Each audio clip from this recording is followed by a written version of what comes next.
Good morning. My name is Virginia Spielman. I am the Executive Director of Star Institute for Sensory Processing. My pronouns are she, her. I'm a British trained occupational therapist. Let's get rid of that in case that's in your way. And we're doing this as a webinar because it meant more people could attend because we had a lot of sign-ups, so we'll see. And we are going to work on how to get your questions submitted. We're working on that now, so bear with us. But the idea of the webinar today is talking about sensory integration therapy, what to expect, what to look for, and what to expect. So hopefully when we get the chat going, you'll be able to tell me what capacity, what brought you here? What role brought you here? Are you a caregiver? Are you someone who attends sensory integration therapy? Are you a healthcare provider? If so, what kind? Are you an educator? And so on. Or a researcher or a pediatrician or a mental health provider, all of the above. So I look forward to finding out who you all are.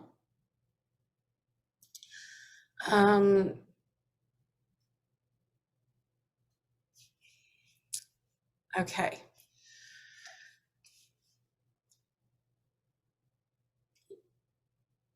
Let me just have a little look. Just bear with me for a second as we figure out how to enable chat. We're having some problems. Sorry about that. I have to do it through the web portal. Okay.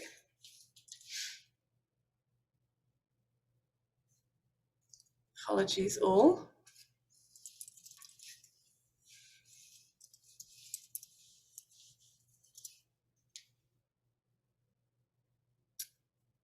And we are in this webinar. And we cannot edit it because it started. Darn. Okay.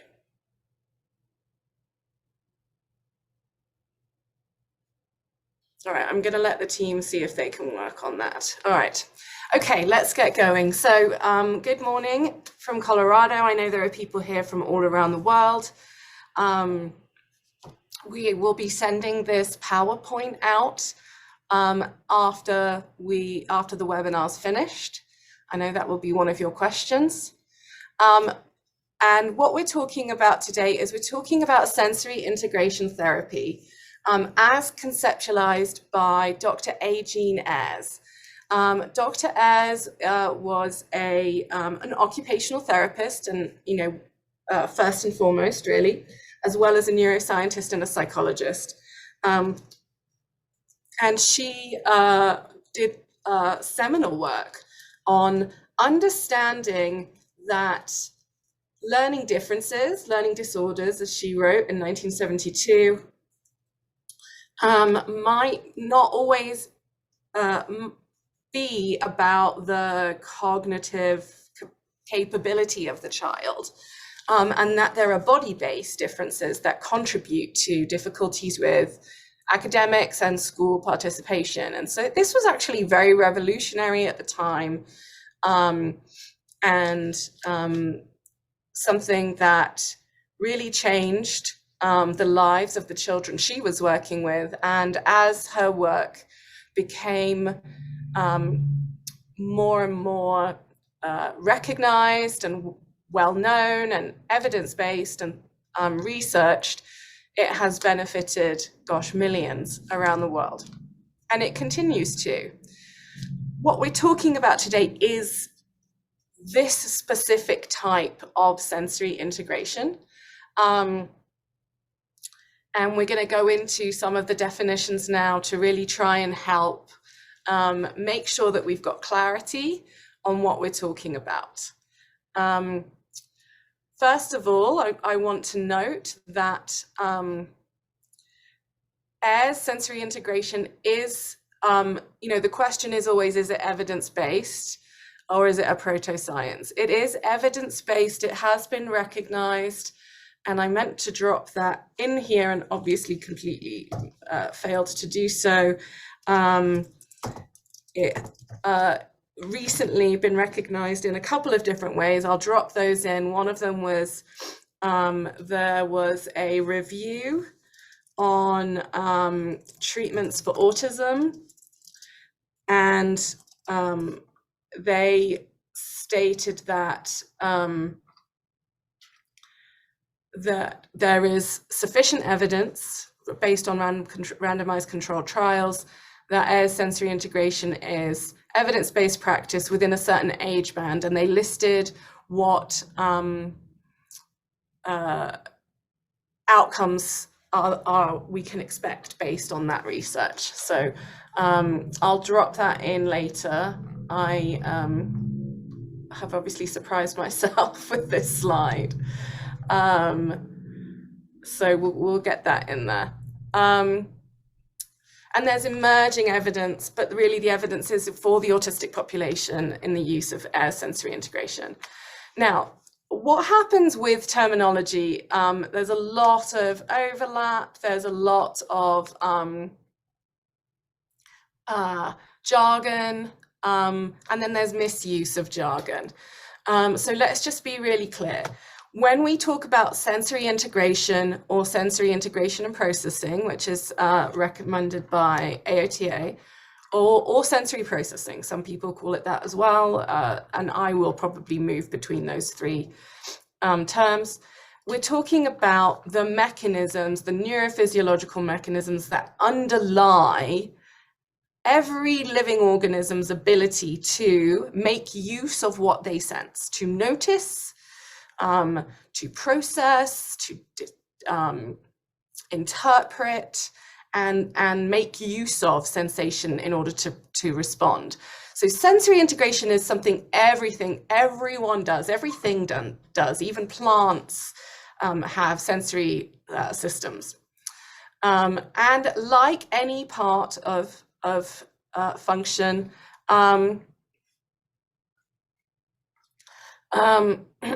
like any part of function, like the respiratory system, like the cardiovascular system, our sensory systems have the potential to be different, of course, from organism to organism, but different in such ways for some people that it might be considered disordered, right? Like the respiratory system, there's, you can think of numerous different ways, right? There's asthma, there's childhood respiratory differences.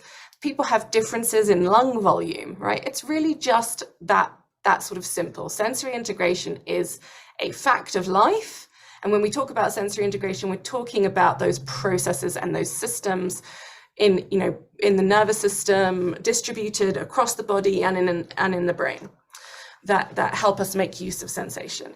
When we talk about sensory integration therapy or Ayres sensory integration therapy, then we're talking about a therapeutic intervention with a well-established frame of reference, and it's also got a fidelity measure. And I think that's very important. There is a right way to do sensory integration therapy. And one of the things that might have brought you here is some people who, I'm just trying to see who's raised their hand. I'll come to you in a second, Kelsey, who may critique sensory integration, but actually aren't representing what it is. So, for example, there are some research articles that say they're looking at sensory integration, and in fact they're not. They don't have fidelity to the therapy approach, which we'll talk about today. I did also do another webinar where I went through the fidelity measure, so I'm not repeating that information today. We are talking about different things, and so if you want to see that, then that's in our catalog. Okay, Kelsey, you dropped your hand. Oh, I think you might have. Okay, so okay, we're trying to work on getting you all able to engage. We do apologize. The slides will be sent afterwards. Okay. So this is this is what sensory integration means. This is what sensory integration therapy is, or to put it even more simply, right? Sensory integration and processing is how our brain and body uses what we sense to make sense of our bodies and the world around us. And importantly, to produce action. Everyone does it, every organism does it. Like they said, even plants. Sensory integration therapy is a well-established way of delivering therapeutic supports. Usually occupational therapists deliver it, and it requires advanced training and understanding. It's not something you can learn to do in a weekend.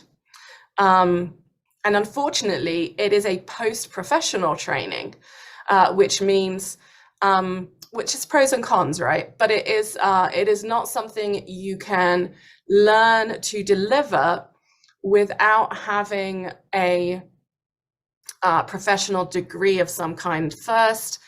Most commonly occupational therapy, but it can be physiotherapy, it can even be speech therapy. And I'm sure there are other examples that I'm not aware of. Okay, now what is sensory processing disorder? Okay, it's not a formal diagnosis, it's not in the DSM. There was a lot of effort put into getting it into the DSM because that would really open up funding for research and for treatment. Sensory processing disorder is essentially when differences in sensory integration and processing are significant enough to impact child development and functioning, and to as a barrier, right, to negatively impact child development and functioning, to reduce functioning. It's sometimes called sensory integration dysfunction, SID. It's more commonly called sensory processing disorder, which Dr. Lucy Miller proposed as a way of adding clarity, with some of our cross-disciplinary researchers.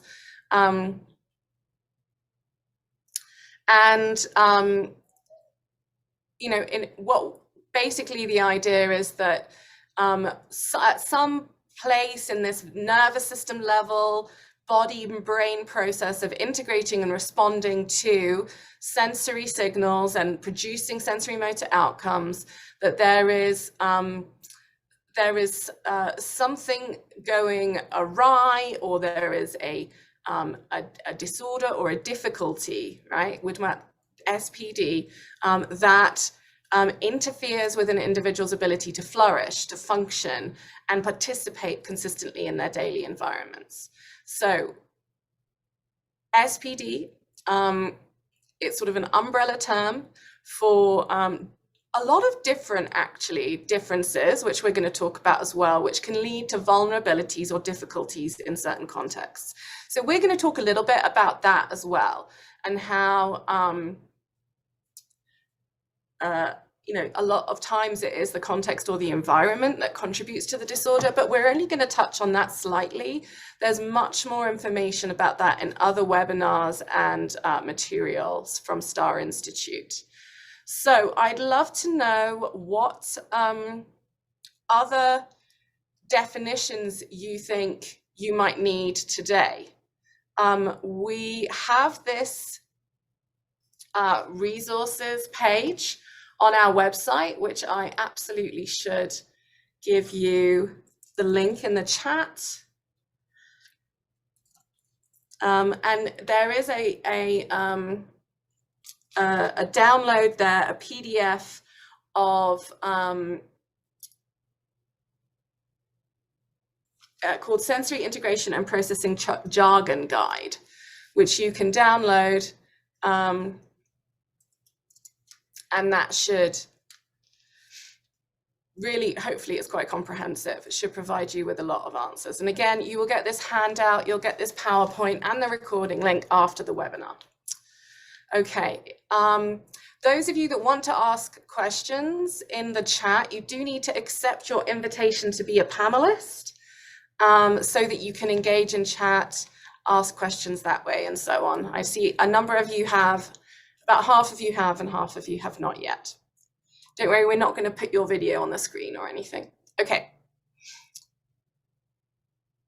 So at the moment, no questions about other definitions. All right. So, okay, so sensory integration therapy, and remember, we're talking about this very specific air sensory integration therapy, okay?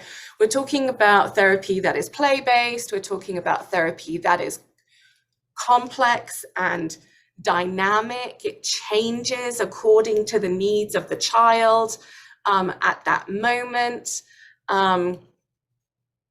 We're not talking about protocolized approaches. We're not talking about very hyper-focused approaches to one sensory system or to reflex integration. We're talking about a dynamic approach to the whole person that utilizes the sensory domain as this window for supporting health and wellness. The assumptions of sensory integration theory are laid out here on this slide, and I've taken these from the very well-written chapter in Kramer and Hinojosa's Frames of Reference for Pediatric Occupational Therapy. It's chapter 6.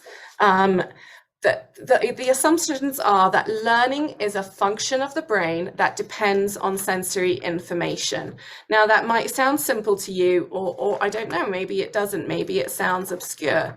But let's just talk about that for a second. Learning, what does that mean? It means really growing, right? It means being able to incorporate new information, develop new skills. And so learning can be, it's sort of an innate human drive to learn and develop, right? Especially in childhood. It's a big occupation of childhood. And so all learning really depends on sensory information, in my opinion. But as we age, that's less apparent. We do know that in those early years, especially those first 7 years, that those multisensory rich movement experiences really support learning very clearly, very explicitly. And that sort of lays a foundation for being able to move to more abstract learning experiences where there's more mentalization and less immersion in the movement and the sensation of the learning. And so, as we learn about our body and as we learn about, we're little scientists in the world experimenting, will this large truck fit into the back of this similarly sized truck, right? Experiment. No, we're learning about spatial relationships. We're learning pre-mathematics, and that's sensory. We try it, it doesn't work. We get visual information. We try to climb under tables that are too small for us. And humans, our human children who bang their heads so many times before they really figure out what their size in the world is and start learning about those spatial relationships. And the more multisensory something is, the richer that experience is. And the more neurons are firing together, neurons that fire together wire together, and so all of this learning is very sensory based. And that leads to these implications, right? What happens when we're not able to use that sensory information in an organized way? And in fact, it's disorganizing for us. We're missing out on a lot of these opportunities. Okay, the other one is that sensory integration is a developmental and dynamic process, right? That means it's not linear, it's not neat and tidy, which we often teach because that's how we can remember things, but it's incredibly complex. It's lots of things essentially happening at the same time, and it's a developmental process. It unfolds in somewhat of a sequence. We are learning about different developmental trajectories, And when we talk about developmental processes, we're talking about how much experience influences development. And so sensory experiences cause growth, cause change, cause learning, and sensory integration supports that, right? We want it to be, we want neurosensory systems to be functioning well, operating well, like the software to be running efficiently, so that we can experience sensory health, grow and learn based on these hopefully positive experiences that we're having. And so sensory integration is a foundation for participation. And for me, I very strongly believe that that's woven all the way through sense of self, psychological well-being, learning mastery, learning to be relational and form relationships and these different things. And so when you believe this, and this is part of this frame of reference, sensory integration therapy then should embrace the whole person, and it should look at creating organized experiences for growth and learning that are multisensory. So the assumptions of the therapy inform the way that the therapy process is designed. And that's a really important piece. So when you're doing sensory integration therapy, there is no simplification of the process, that you cannot be reductionist, and the therapy that you deliver should be reflective of that, right? Okay, so I'm just going to look at a resource here called Proposed Pathways to Expertise in Ayres Sensory Integration. So you'll look what to look for in Ayres Sensory Integration. What sort of a therapist are you looking for, right? Well, first of all, whenever you're choosing a therapist for yourself or for your child, I want you to be looking for somebody who thinks your child or you are awesome, right? And so there's qualities of a therapist I would look in anyone, irrespective of whether they're providing Ayres sensory integration or not. That they think you're awesome, that they are very relatable, that they make sense, that they're not mysterious, that they don't present themselves as the utmost authority, that they're always learning and they're collaborative with you, and so on. When you're looking at Ayres sensory integration therapy, there's this document called Proposed Pathways to Expertise in Ayres sensory integration, and you can see the amount of training that is recommended at different levels of expertise. I'll drop this in the chat so that you can see it now, and we'll drop it on the slide as well. So at very entry level, you're already a professional. And then what you learn on top of your occupational therapy education, for example, and it is important because there are so many principles of occupational therapy that are core assumptions of Ayres sensory integration, and Ayres sensory integration is sort of a layer on top. So at that entry level, you're really starting to understand the sensory contributions to development, and how challenges in sensory integration can impact not just self-regulation, that's really important, but also the production of action, body awareness, sensory motor skills, and so on. You're starting to learn about the equipment that's used and why, and the basic principles of the equipment, which we'll talk about, and the impact of sensory systems on day-to-day life, on lived experience. And then you get to the sort of proficient level, right? That's your very entry level young therapist who gets a lot of supervision. The proficient therapist in sensory integration therapy has completed about 120 hours of training. 120 hours of training, and that covers a lot of different topics. It covers neuro, it covers what is considered typical development, and that is generally based on the neuromajority. But then you also will learn about development in autistic populations, and so on. And then you learn about the different evaluation tools and how to interpret the evaluation data. It's really very, very involved. It can take sort of 1 to 2 years, sometimes even 5 years if people are doing it very part-time. And the therapist should have a lot of supervision and mentorship all the way through that.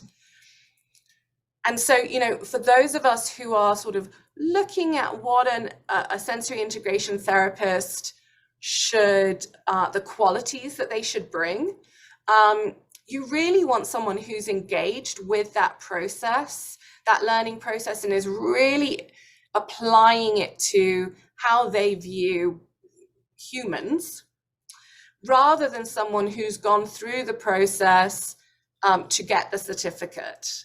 And so there's a little bit of a different approach there. What you want to be able to sort of discern and figure out is, this is someone who's really engaged with the material, who's really thinking about how sensation underpins sense of self and the development of self-determination, the development of the human, and so on. Okay. And then there's even higher levels of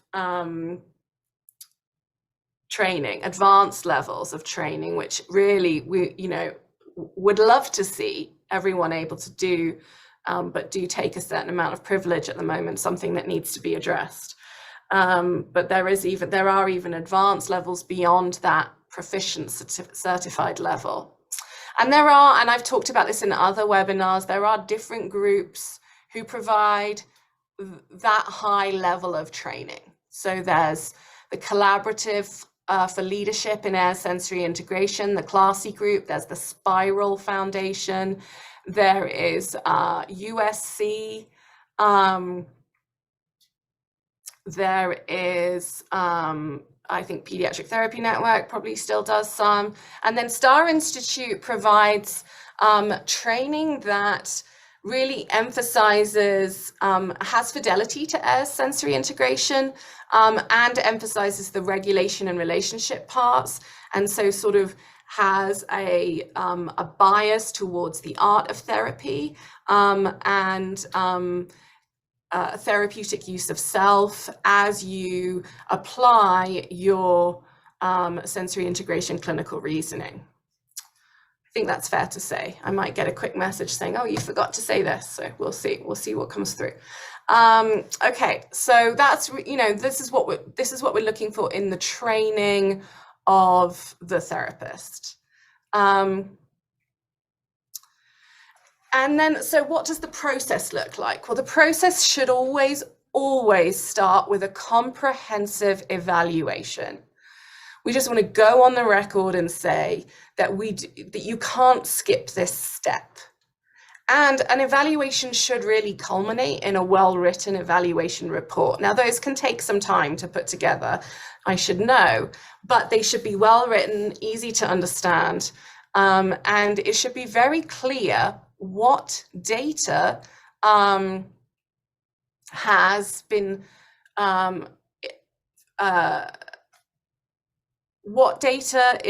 explored and how it's been interpreted, and we will talk about examples of assessments, and how it's underpinning the design of then the therapeutic program or the recommendations that you're taking home to your therapist at home, and so on. So there's always an evaluation at the beginning, and there should be some sort of intake process where you provide your history, and there should be some sort of interview process as well. And the older the child, the more we want them involved in that interview process. And it might be, separate parent interview and child interview, whatever's appropriate. Of course, adolescents and young adults, really the interview is with them wherever possible. And it doesn't matter, we're not talking about developmental ages anymore at STAR. If someone is chronologically 7, 8, 9 and above, we're really looking at how we can incorporate them into their evaluation process as much as possible. That's what presuming competence means.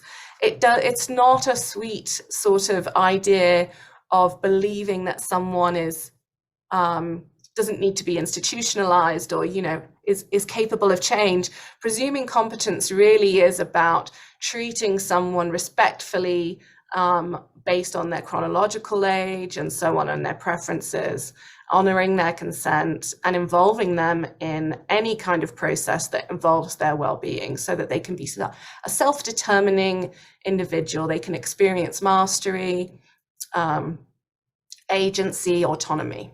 Okay, so the evaluation process, we're going to keep talking about this. It should involve some sort of standardized test. Now, there are standardized tests of function, like the Miller function and participation scales, which are for those younger children, and then the goal-oriented assessment of life skills, which is sort of 7 and above, I think. Those are great. There are other tests of function. These are just the ones that I'm covering. We use these here.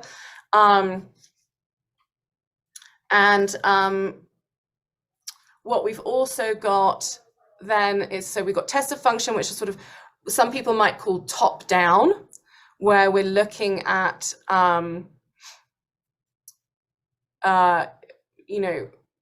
what does this mean? Function, participation, being driven from that perspective, a very, very important perspective that should be somehow represented in the evaluation process, but not many people have time to do 2 standardized tests.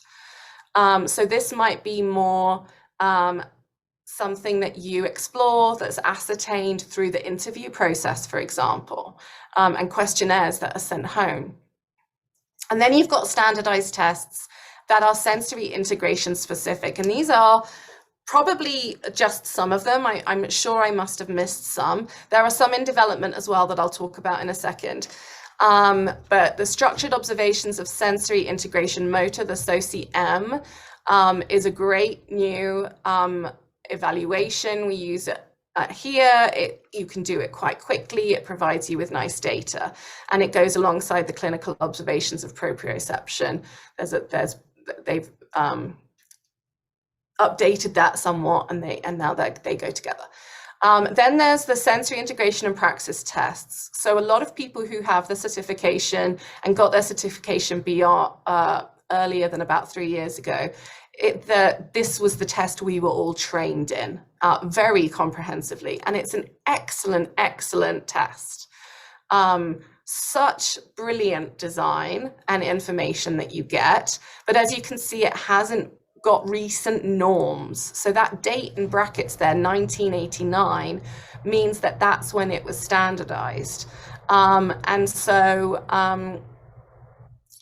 then, it's the question is, how have sensory integration norms changed since 1989? And if you think about how much life has changed, it's a valid question. There was some more recent standardization done in South African populations that was actually very encouraging and suggested that the norms were still relevant. But one of the reasons that these new tests are being developed is because the SIPT has older norms, and it's also very time consuming. It requires that very, very high level of training, and it's quite an expensive, large, bulky assessment to have. So not everyone has access to it. The test of ideational praxis, we'll talk about that. We'll talk about praxis a little bit, but really looking at the sort of outcome piece, and the and then you've got the test of sensory function in infants by Degangi. Again, you look at the date there of when that was normed, and the Degangi-Burke test of sensory integration, which really looks at sort of core, postural, how the posture's coming online in early childhood, positions of flexion, so a lot of proprioception and so on. Now, anyone who uses the SIPT needs to have that 120 hours of training in order to be able to administer and interpret that test. And ideally, I think in a perfect world, they should have that 120 hours of training and that certificate that shows it was with a reliable training body to use these assessments and interpret them appropriately, because you're not going to get enough information just from the scores. You need to be able to understand, and the report needs to be able to communicate how that maps to function. What does that mean for function? If we're not bringing it back to function, and I've seen and heard of examples where people are just trying to treat the sensory integration for the sake of sensory integration, then you're not going to have the same outcomes. And you're not doing sensory integration therapy, you're doing something else. Sensory integration therapy always comes back to function and participation and is related to those reasons for referral or presenting problems that brought this person over your threshold in the first place as the assessor, as the therapist. Now, there are report measures that can be used without that high level of training. And so these are questionnaires, they're report measures that are filled out and provide you with standardized scores, but proceed with caution only in as much as a report measure does not a comprehensive sensory integration evaluation make. All right, a report measure does not replace standardized testing and clinical observations. It does not replace the initial interview. And report measures are, these are great report measures, especially, you're correct, there's no certification requirement for the SOCM. My recommendation though, is that interpretation is done with the support of someone who has completed that high level of training. So, you know, supervision and peer supervision and mentoring and so on is very helpful. So the report measures can be used by people from different disciplines, within education settings and so on. But I would just be cautious because it does depend on the person completing the questionnaire and what their idea of typical behavior is. And so if this is a family with a high threshold for chaos, or who's very super chill, you know, you're going to get different sorts of answers in some of these questions about frequency of behaviors and observable behaviors that they're seeing in their child. And it's the same when the teachers fill out the questionnaires. Most of these have a school, especially the first two have a school questionnaire version, which is great and provides information across contexts, something we really value in the sensory integration evaluation process. But it also depends on what that teacher's idea of typical behavior is, right? You have as well, and I haven't listed it all out here because it's beyond the scope of this presentation, but you know, there's preschool versions, there's adolescent versions, there's home versions and school versions, as I said. Also very interesting, you know, to start thinking about including assessments of interoception, and the MAIA is the one that we use when appropriate. So these are report measures, very helpful, but they do not replace a comprehensive assessment. They are part of a comprehensive assessment.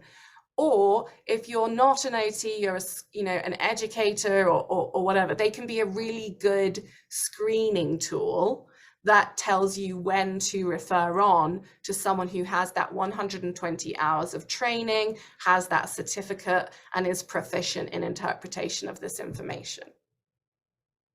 Okay, the new assessments that are on the way. The Classy group is led by Zoe Mayo and Suzanne Smith-Rowley and Roseanne Scharf, and I'm more names than I have time to say, but wonderful, wonderful leaders in the field looking at the evaluation of air sensory integration. They're getting norms from around the world, which is really exciting, and this is going to be something that you can basically download for free. If you have a 3D printer, you will need a 3D printer and a couple of other resources, but you will need training. You will have to do the training to be able to get this download, and so that you can do the interpretation. The sensory processing 3D scale, it will be purchased through WPS, I think. That's being developed by Dr. Lucy J. Miller, Dr. Sarah Schoen, Dr. Shelley Mulligan. Norms were being collected at great speed before COVID hit, and of course slowed down, and it is now picking up again. So we're really looking forward to that being formally standardized. And they have different strengths, and I really like that we're going to start having options to choose from when we're pulling from an assessment. When we're deciding what assessment to use. There's also another questionnaire, another report measure in development, as I understand, by Pfeiffer and her group, called the Sensory Environment and Participation Questionnaire, which I love the sound of, because context, as I said, is such a huge part of the disability experience, if you like. Okay, so hopefully that's helpful. Anyone think of any evaluations that I've missed?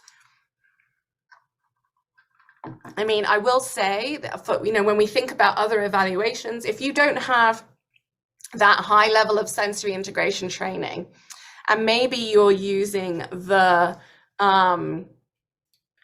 Brunix, let's see, what's an example? The Beery Botanica developmental test of visual motor integration you might be using. You might be using the movement ABC. You might be using the Peabody developmental motor scale, the RAVMA, which is another visual test. A lot of people use the Beery, let's talk about the Beery VMI, the Beery Botanica developmental test of visual motor integration.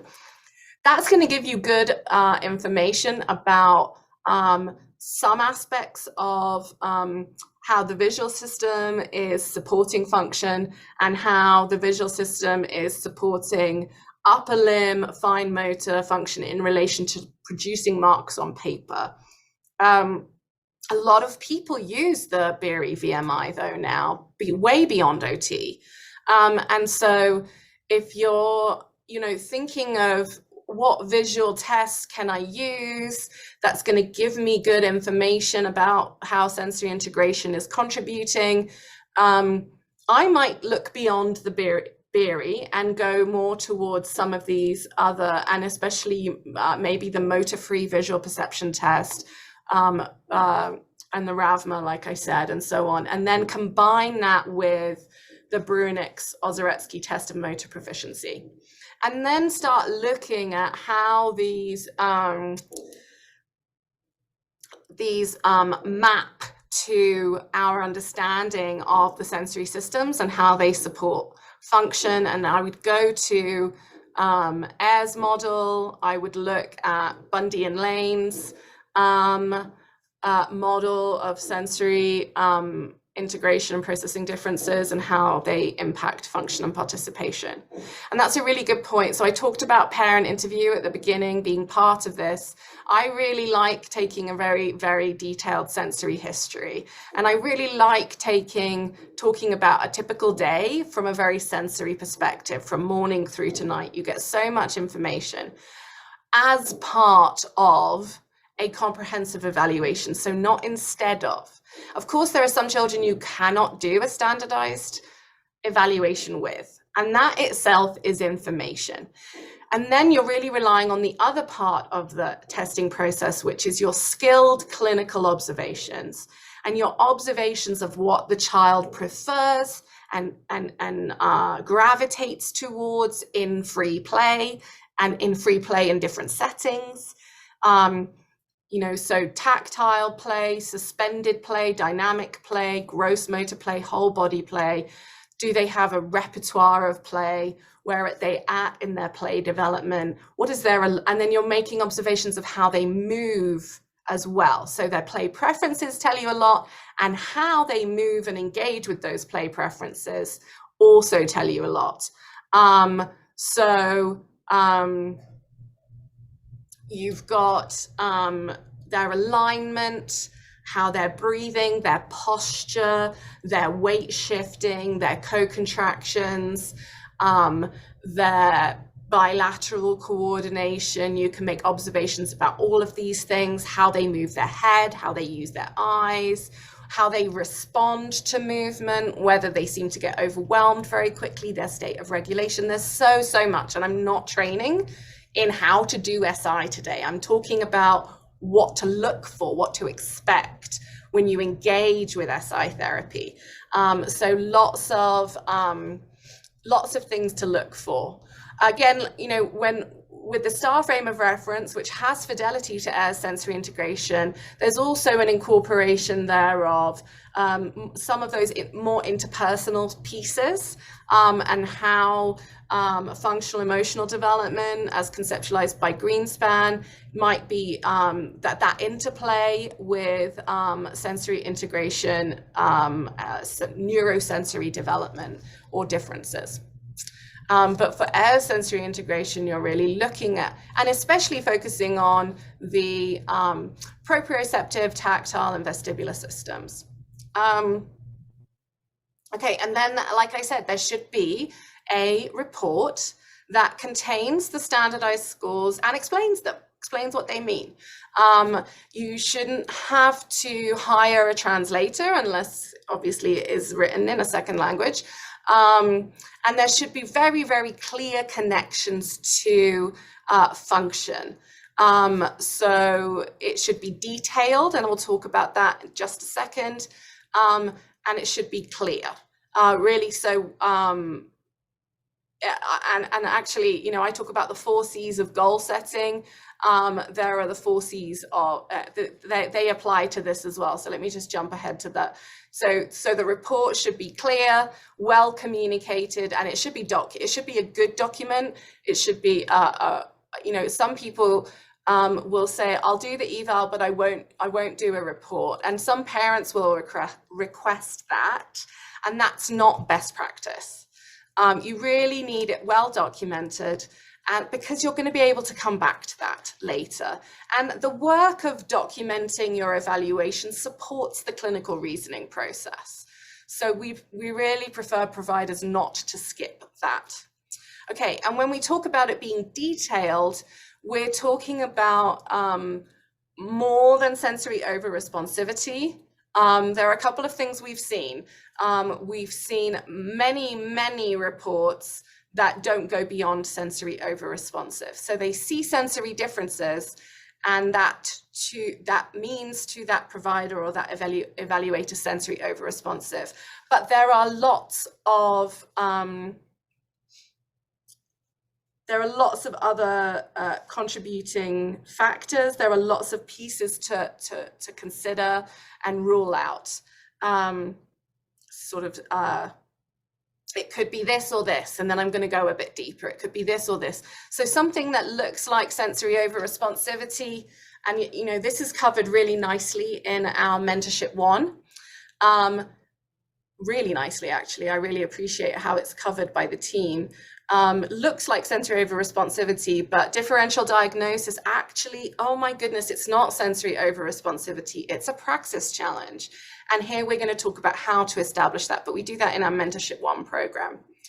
And so what you've got is all of these aspects of sensory integration and processing that we want covered in the evaluation process and throughout the treatment, the therapeutic program.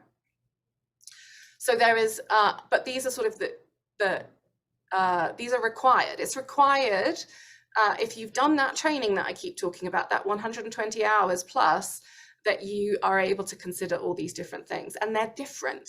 Okay, so state arousal self-regulation, refers to my nervous system's ability to be in any moment appropriately calm and alert and available. It's mostly lies under the surface of consciousness for the neuromajority, but it does toggle between conscious and below conscious attention. But really, you know, you've all experienced times when regulation gets more difficult, more challenging. And that might be when you're tired, or when someone with a British accent has been talking for too long. You know, it might be when you're hungry, and then you have to work harder to be available, to be present and calm enough, not jittery or under responsive and alert enough, right? So that's what we're talking about with state arousal, that sort of nervous system availability, that self-regulation. It's very much a whole body process. And then there's sensory modulation. Sensory modulation can refer to two things, and often refers to both things. It can refer to this sort of nervous system level processing of sensory signals that protects the size and the data of the signal. And you can think a bit about that from the perspective of sound. Think about that with the sound going into a mic, traveling down that wire, going over the connections, and then there's another connection, there might be a sound desk, and then before it even hits the recording device, before it even gets to the sound engineer, who's then going to make manual adjustments cognitively, right? There's all of this automatic processing that takes place, and the quality of those connections matters in protecting the amplitude of the sound, the frequency of the sound, and so on. So that's one aspect of what sensory modulation is talking about. And the other way it's used is really thinking about the observable behaviors related to that. And so are a person's reactions to sensory events proportionate and adaptive, or is everything experienced as intense and full on, or is nothing ever enough to actually get a response? And importantly, you can have different answers for different sensory systems, okay? And then you've got sensory discrimination, which is different. So sensory discrimination is, I know I've been touched, but I don't know where. And I don't know whether it was a safe touch or a threatening touch. And so I know I've been touched, but I don't know enough information about the touch to know what it means. I might ignore every touch, or more likely, I might overreact to every touch. You can already see how if someone's not going into enough detail, they might just say that's a sensory modulation issue. It isn't, and that's why we need these very, very well-trained, you know, these long certification processes. Sensory perception is then how all of this data is used to construct our reality, our experience of the world, our big picture, right? Our personal big picture. And then there's this whole piece of the production of the response, and that's where this sensory motor piece comes. And that's still part of the sensory integration and processing frame of reference and theory, is that the production of the adaptive response, and that you know, posture is part of that, especially in early childhood. It's sort of an occupation, if you like, of early childhood, is starting to win the fight against gravity. And then as you go through life, we hope that posture becomes less effortful. But for some people it doesn't, and that needs to be identified, and it needs to be identified specifically. And so again, thinking about these differential diagnoses, someone who just says everything is about sensory modulation might say that a child with a postural, with disordered postural development is sensory under-responsive, because they always look like this, and it does bring their arousal down. But if we can't specifically identify the postural piece here, we're not going to be providing the therapeutic supports that are actually going to facilitate growth and mastery for this individual. And so we really want people looking at that posture, and then how posture and eye interact, oculomotor development interact is very, there's a lot of overlap, coordination of the two sides of the body, and praxis. And in this context, when we talk about praxis, what we mean is the production of motor action, being able to have an idea, plan that idea, organize it, and then execute it. Okay. And if it goes well, do it again. And if it doesn't, change what we do. Okay. So let's talk about this a tiny bit more. When we're talking about sensory modulation disorder or atypical sensory reactivity, we are talking about, so what's important to think about with that is that there's sensory over-responsivity and there's sensory under-responsivity. And when we're using the bell curve to provide a standardized score, it's not the same as this bell curve where, on the right, you've got excellent performance, and on the left, you've got underperformance. When you're talking about sensory reactivity, on the right, you've got much more than others, over responsivity, and on the left, you've got much less than others, under responsivity. And that's an important thing to explain and to make sure is very clear in the reports and so on. Okay, so let's go. I feel like I didn't stay on praxis for long enough. We'll come back to that if we have time. I hope that's okay with everyone. Let me know if you have questions. Okay, so you've had the evaluation.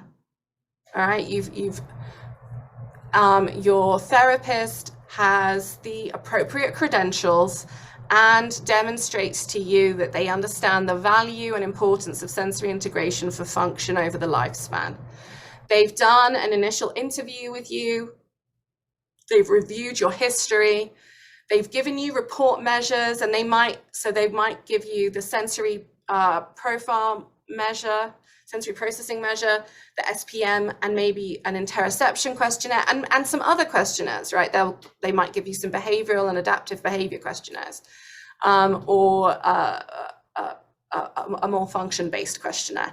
And then they've done the evaluation, and the evaluation includes some standardized testing and some skilled clinical observations. They've gone away and gotten those scores. They've interpreted those scores, and now they've provided you with a report that is easy to understand. If it uses jargon, it explains the jargon, it explains the scores, and it brings everything back to function. Then you want that feedback, and in a perfect world, you get a 1-hour meeting just to talk about what the evaluation says, right? And we want you to do goal setting as well with your clinician. The AIRS sensory integration sort of profession, if you like, specialists, there you go, that's the word I was looking for, prefer goal attainment scaling. We're not talking about that today because it's not within the scope of this presentation, but it is a form of goal setting that covers these requirements. It's collaborative, it's clear, it's easy to understand, it's well communicated, and it's documented, it's chronicled, and it's got a date, it's measurable. We're going to review this at this time, and it's a really good way of monitoring the outcomes of the work you're doing and making sure you're doing the right work and you're investing your time in the right way. Whatever happens, you should be part of setting the goals. And then guess what else I'm going to say? When the goals should not be about improving sensory integration for the sake of improving sensory integration. So we do discourage goal setting that is about improving a score on the test for some aspect of proprioception. We want the goals to really connect to that piece of the report where the client factors related to sensory integration and processing were mapped to function, right? So we've figured out how sensory integration and processing differences are connected to any functional concerns and participation and concerns. What is preventing this human from becoming a self-determining, autonomous, happy and healthy and psychologically well individual? What are those functional pieces? And then the goals need to relate to that functional piece, right? And not just improving sensory integration for the sake of improving sensory integration. We're not like focusing on one part of the brain. We're not focusing on one sensory system. We are looking at the function of this whole complex human being. And that's what makes the work really meaningful when you do this, because you start to see changes that generalize outside the therapy gym. And what we love is when teachers, write to parents like, gosh, there's been such a change, or, so-and-so's doing this. And what we find out is that this therapy program that feels like it's taking place in a very specialized space in the sensory gym is actually helping this individual grow and self-actualize and become a confident classroom community member, and so on. So it must be related to function. Okay, and then the therapy program. So we're going to spend some time on this slide now. The evidence for the effectiveness of sensory integration therapy is predominantly, if not entirely, built around more intensive styles of delivering, more intensive dosage. And so that means that wherever possible, especially I would say when you're really working on the sensory integration piece, and for your certain populations, we are thinking about with the autistic population that there's different ways of doing this depending on how involved their sensory systems are. But 3 times a week for 10 to 12 weeks is where the evidence is, approximately. It could be 2 times a week, obviously, for a bit longer. It could be 4 times a week and a bit shorter. And some people do 5 times a week and a bit shorter. What happens then, remember at the beginning where we talked about rich experience and how that supports learning and growth and development. It supports that brain change. When we do once a week for 3 years, we don't see that change coming online in nearly the same way. And sometimes what we're doing when we're doing once a week for extended amounts of time is really beautiful work on supporting someone's overall regulation and ability to recover from school and those sorts of things. But we're not seeing that the change that generalizes into other contexts. We're sort of more supporting repair and recovery in the long term, with a little bit of support for gross motor development. And so when we're talking about sensory integration, we are talking about play-based, whole body therapeutic activities that take place in a sensory gym. When we're talking about sensory integration therapy, we are talking about play-based, whole body, physically engaging activities that take place in a sensory gym, that take place on suspended equipment, that take place on scooter boards, in ball pits with bungees so that we get resistance, big balls, small balls, heavy balls, climbing up climbing walls and playhouses and lots of lycra. There are ways to do that outside, but you would you would have to really bring a swing with you, a piece of suspended equipment and some other opportunities for dynamic movement to say that it was a sensory integration therapeutic session. You can do sensory informed therapy in lots and lots of ways, and gardening might be one of them. A music-based group might be one of them. A social club that's based around trampolines would be one of them, but they would not meet the criteria for being sensory integration therapy sessions. So when we're talking about sensory integration therapy as conceptualized by Ayres, these are the ingredients that you should see. This is a simplified checklist. It's not perfect. Generally, you want that intense dosage, but that has to be, there has to be considerations. It's not always possible. And we're finding sometimes it's not appropriate, right? It should be relationship-based. In the fidelity measure, it's really referred to as the therapeutic alliance, but there should be safety. The child should always, always, always, always feel safe. They should feel safe, not just be safe. Safety is felt.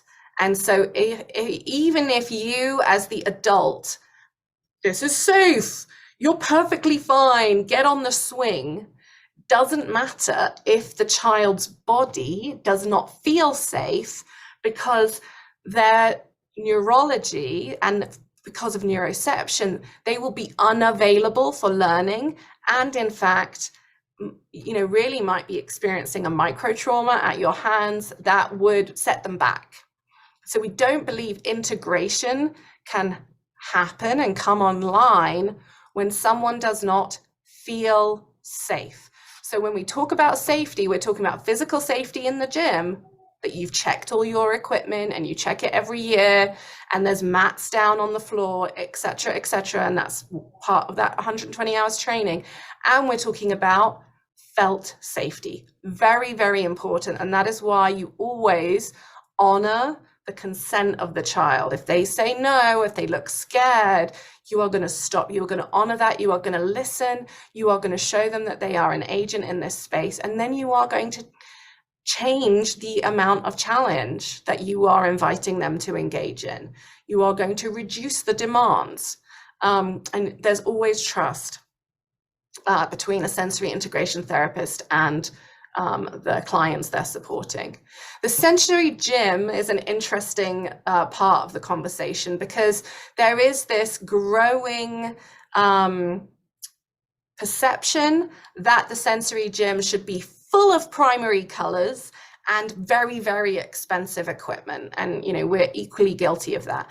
The sensory gym actually should, wherever possible, we should try and keep it as visually straightforward as possible. And in fact, the work of Sydney Chan out of London recommending sort of more muted beige colors for the walls because of they don't reflect so much light and so on. The point is, first of all, it should be safe and feel safe. And wherever possible, try to think about how to avoid visual overwhelm when you're designing a sensory gym.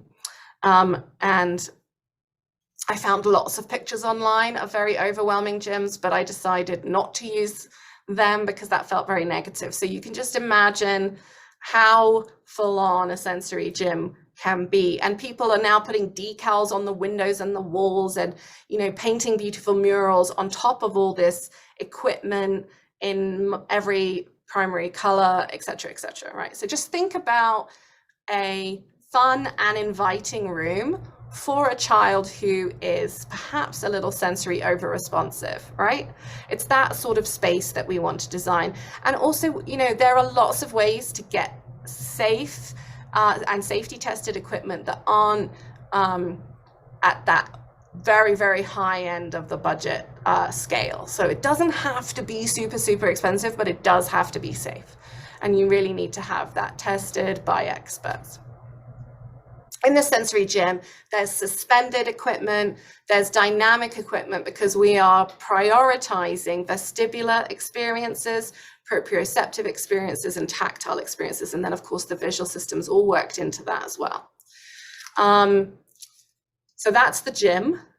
That's what the space should look like. And like I said, that can happen outside, right? Well, there's a sensory bus that sets up in different parts of the world, really cool.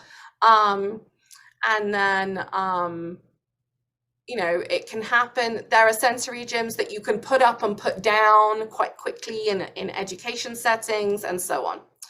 Okay, the therapeutic sessions should look like play. And so really, when a parent says, did I really just watch you play for an hour with my child? Like, that did not look like work.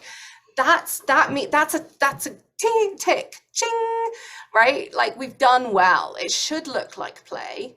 And the therapist should be able to explain how they scaffolded and supported and provided the Just Right challenge, and that this child engaged in therapeutic play that supports growth on their terms, right? But it supports growth and their mastery of their own body through this sensory domain. So it should be physically engaging wherever possible. And I say wherever possible because if the child is dysregulated and they are not available for movement at that time, then you drop it and you just go to regulation.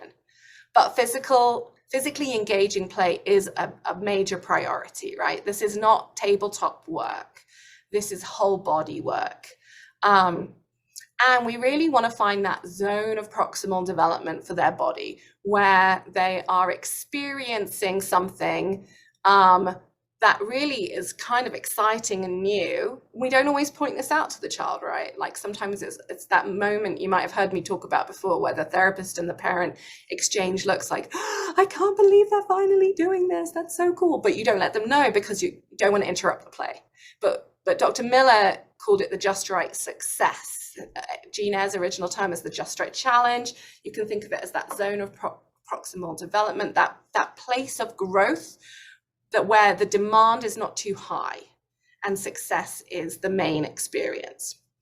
And of course, it's all about these SI specific domains. So, we want them to be able to have experiences that focus on praxis and developing praxis, experiences that focus on multisensory integration and staying organized, having those experiences they might have missed in early childhood of the just right multisensory experience, that where they go, oh, this makes sense, this feels good, I am growing and learning and developing this mastery. Okay, and so Eyre sensory integration is also child-led. The therapist that does not mean they're permissive. They're still safe, they still have boundaries, they're still the grown-up, but the child, as Greenspan puts it, is the director of the play. And you create this collaborative relationship between the child and the therapist. And at STAR, we think it's really important to have the parents in the room too, and they're part of that collaborative team as well. And so what the child wants to do, you're scaffolding. And as they show you what they want to do, you're making it possible. And you're providing that invitation to engage in the Just Right challenge. For example, perhaps a child who has praxis challenges sees a piece of equipment and their eyes light up. They really want to play on this piece of equipment, and then quickly move on because they can't generate that plan. They don't have the means. And so, whoa, it looks like you really want to play on that swing. Should we do it together? Yeah. And you do it together, you make it possible, you scaffold, and you provide that the right support that helps them develop mastery, helps them grow, helps them experience the Just Right success. Okay. And one part of Eyre's sensory integration, again, that is a requirement of this therapeutic approach, is that parents are informed. And at STAR, that's like very much like all the way through. You're in the room, you're in the gym, we're having parent education sessions. We really want parents to be empowered. We want them to be educated. We don't want this stuff to be a mystery. It shouldn't be a secret. The door shouldn't open. We drop the child back off as if the dry cleaning model of therapy, and then we say goodbye. And you never know what happened. And the OT says, oh, they're doing so great, and you're not seeing it anywhere else. That's not a sensory integration, right? You should be informed and educated. Okay. So what might a session look like? There's loads of possibilities. A session might have a warm-up period, and that can look like so many different things, right? You're checking in with the child, you have a little chat as you're walking to the gym, you've taken off your shoes together, and then you're ready to play. That might be the warm-up. Or the warm-up might be lying in a lycra hammock and playing something, with little or no demand until the child shows you that they're ready to move on to the next thing. And it's going to, the most important thing that a session should look like is different from child to child. It should be individualized, not just for the child, but for the child's energy on that day, right? And how they're doing. Another thing I would say a session should look like is that the therapist should be active. And so you want a therapist whose posture is kind of leaning in, right? They're not directing from the side. They haven't got a list of prescribed activities that we're going to go through. They're not an aerobics instructor. They are a play partner, which means their posture's switched on, they're leaning in, they're part of the play, they're a collaborator. And it might mean they're a bad guy if they're part of the play, right? They might pretend to be a bad guy. But that's really the only time power should come into a sensory integration session, is if it's part of the pretend play themes. Okay, you might then move to something active play with a multi-sensory input focus. So, there's a low praxis demand here. What we really want is for the child to be experiencing visual input and sound, that's happening at the same time, or, they're in the lycra and they're getting tactile input and proprioception as they pull their body up, and a little vestibular if you're moving it. But the praxis demand isn't very high, right? And you might then have created a space in the gym for them to move to where the praxis element is the piece, right? And that could be any number of things. Creating buildings that are part of a pretend play scenario is a beautiful praxis opportunity. Playing and engaging with new equipment, sharing equipment with other people provides great praxis opportunities. Creating little circuits of play is fantastic. I'm not a fan of obstacle courses. Only in so much as they can get very prescribed and protocolized, and and then we meet children that have come from other practices and they have learned how to do obstacle courses as a discrete skill rather than learn dynamic motor planning, mastered motor planning, right? So they come in and they're like, we're going to make an obstacle course, obviously, because that's what you do in the sensory gym. And then it's like, how can we make this really more about giving this child the means and the mastery to be able to approach novelty with confidence and so on. I was also going to say, and then so, if you're going to do an obstacle course, can you add a pretend play element into it? So there's a little bit of you've got that just right challenge of unpredictability maybe, or, you've made it a little bit more dynamic. It's not just a static piece. Like one of my favorite things, he's over there right now, is I have a Yoda backpack, right? And you can be Luke and Yoda's on your back. And okay, then we can do an obstacle course, but Yoda is very bossy and he keeps, interfering. Or are you training for Dumbledore's army? Or is it the floor is lava? Or is it ninja warrior, right? Like, is it Sensei Wu or, you know, a Ninjago, like all these different things. But that opportunity for praxis is there, and it's different from going through an exercise regimen or the same obstacle course every single time. Now, there isn't always going to be a cool down because it's not always appropriate, especially for older kids and so on. But, you know, a lot of us try to like build in that like preparation for the transition out.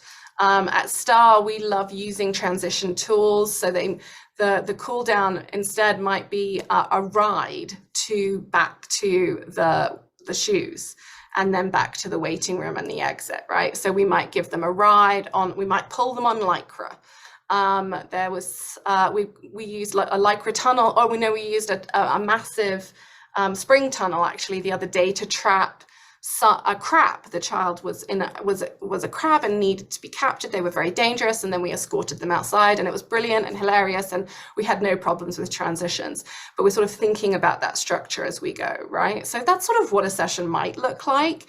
But remember, what's really important are these pieces, that it looks like play, that self-regulation is prioritized, that the child is the director of the play, that the parents know what's going on, that it's in a sensory gym with all of these different types of movement opportunities that include suspended equipment, dynamic equipment, and so on, and multi-sensory opportunities, and that this safety piece in the relationship is central. It's the foundation of what's going on. So that is what to look for and what to expect. I am curious to know what questions people have. Most of you, I think, have managed to accept your invitation to be a panelist, so that you can ask questions. If you can't write in the chat, it means you have not accepted your invitation to be a panelist yet. Do you have questions for me that I can come to in these last 6 whole minutes that we've got?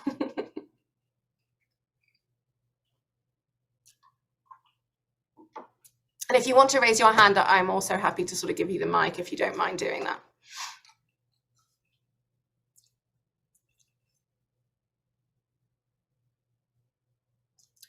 Any recommendations for play assessments? That's a great question. I know, I think Anita Bundy's assessment of play is great, and I'm forgetting the exact title of it right now, but I like it because I think it's one of the more dynamic assessments. I would, yeah, the test of playfulness. There is the Knox play scale. I would just sort of say what we're finding more and more though is, you know, and something we didn't really talk about today is all of these tests more or less are developed on neuromajority populations, and some of them are normed very deliberately at the exclusion of neurodivergent individuals, and some of them have like norms for the neuromajority and norms for specific diagnostic populations. So when you're testing play, I would suggest that you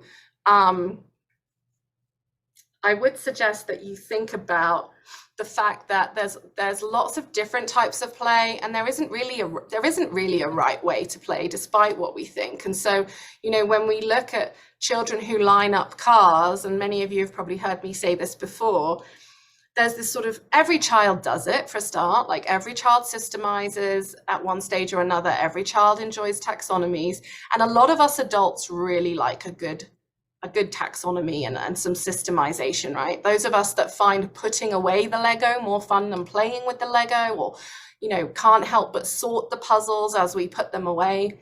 You know, but there's this sort of funky idea that if our children line up toys, we must excessively, which is an arbitrary thing to decide, then we must extinguish that behavior.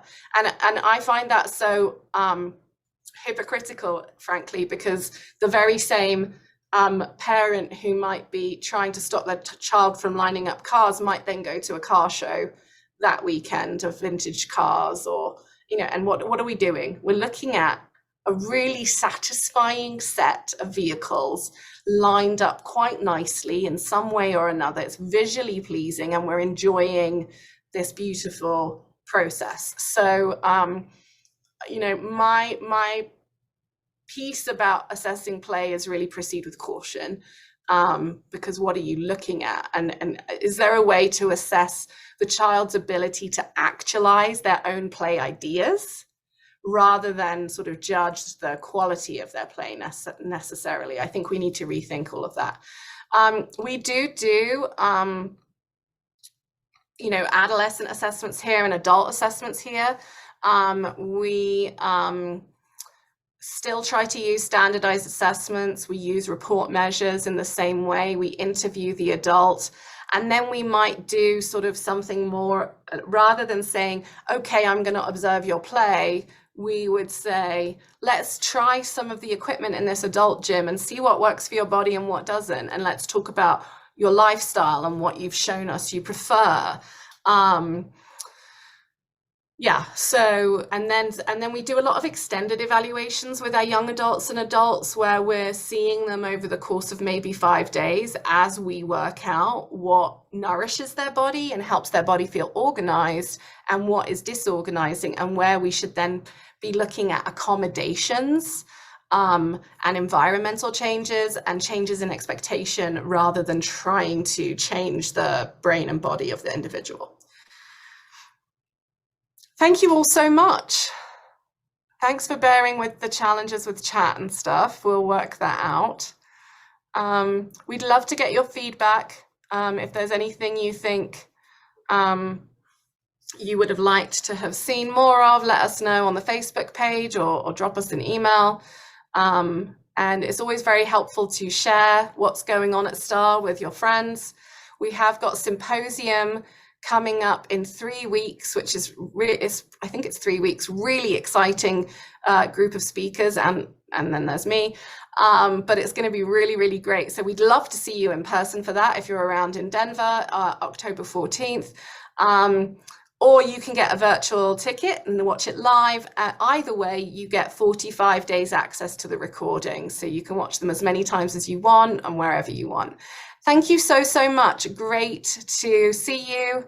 And we look forward to seeing you again.